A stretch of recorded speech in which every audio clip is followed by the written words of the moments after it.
Alors, quelle est la composition chimique des larmes? Nous en parlons ce matin avec Madame Armande. La dernière fois que vous avez pleuré, Monsieur Da, c'est quand? Est-ce que les psychologues pleurent? Oui, bien sûr.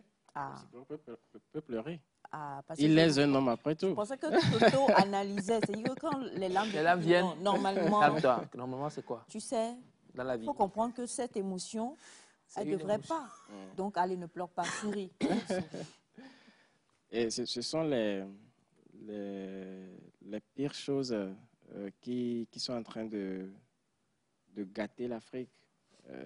Un homme ne pleure pas. Voilà, un homme ne pleure pas, un homme doit subir, un homme, c'est un grand. Alors qu'après tout, nous sommes tous des individus. Et on doit Nous, on pleure. Hein. Vous, qui Donc, pleure? s'il Toi, y a tu pleures? besoin de pleurer, pleurer, évacuer.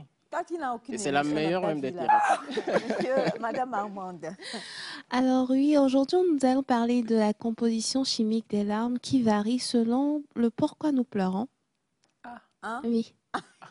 Là, tu vas tuer, là. Oui, Okay. ça varie selon le pourquoi nous pleurons. Et même lorsque nous observons cela au microscope, on voit que même l'apparence physique, même des larmes au microscope, varie selon le pourquoi on a pleuré. Donc, qu'est-ce qu'une larme? C'est ce liquide-là sécrété par les glandes lacrymales situées au-dessus de nos yeux pour pouvoir lubrifier et protéger nos yeux, éliminer les déchets, les débris et toutes sortes de choses qui peuvent entrer dans nos yeux. Alors, c'est leur rôle premier. Du coup, nous pouvons pleurer par réflexe parce que voilà, nous avons eu de la fumée qui est entrée dans nos yeux, nous avons eu une irritation ou de l'oignon voilà, qui est entré dans nos yeux.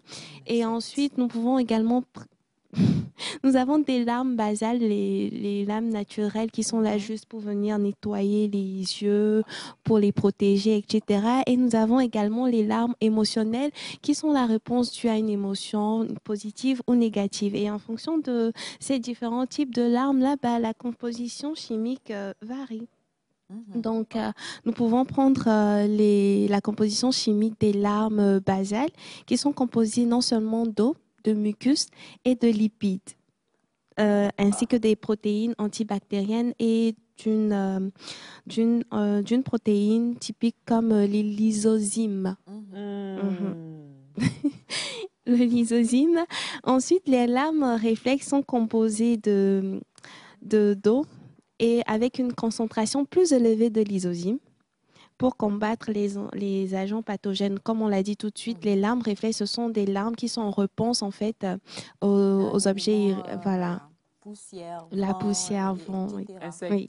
Et pour les larmes émotionnelles, ce sont des larmes constituées d'eau, mais aussi d'hormones de stress comme l'adrénocorticotrope.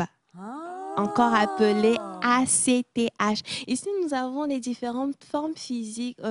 Sur cette image, nous avons les différentes formes physiques des larmes en fonction de non, c'est de l'émotion.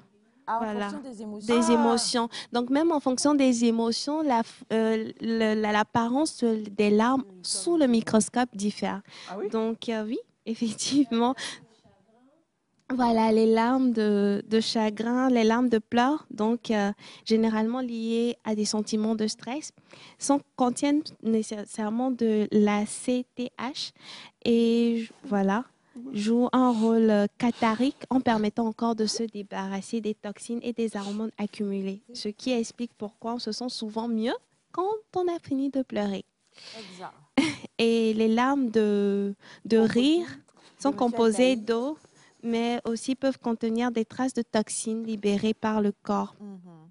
Les larmes d'énergie positive sont composées non seulement d'eau, mais d'endorphines, et qui ont un effet apaisant et calmant. Les larmes de chagrin également sont constituées de minéraux et leur libération aide à réduire le niveau de cortisol et l'hormone de stress.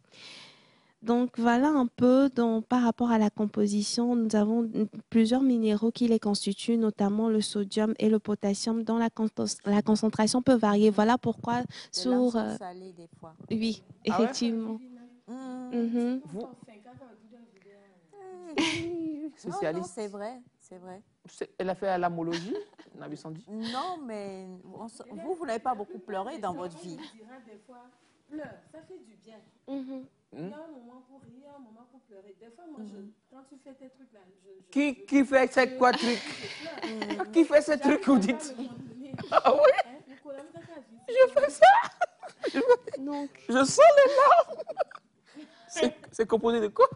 Des les larmes vôtres, là, les d'émotion. je pense que c'est simplement Quand les composé vôtres d'eau. sont des lames de Crocodile. crocodile en général. Vous-même, vous savez La que peau. il y a le venin qui se trouve. Voilà, merci de terminer, cher Armand. D'accord, donc voilà pourquoi sur les différentes images qu'on a pu voir, on a vu une différente structure de l'arbre.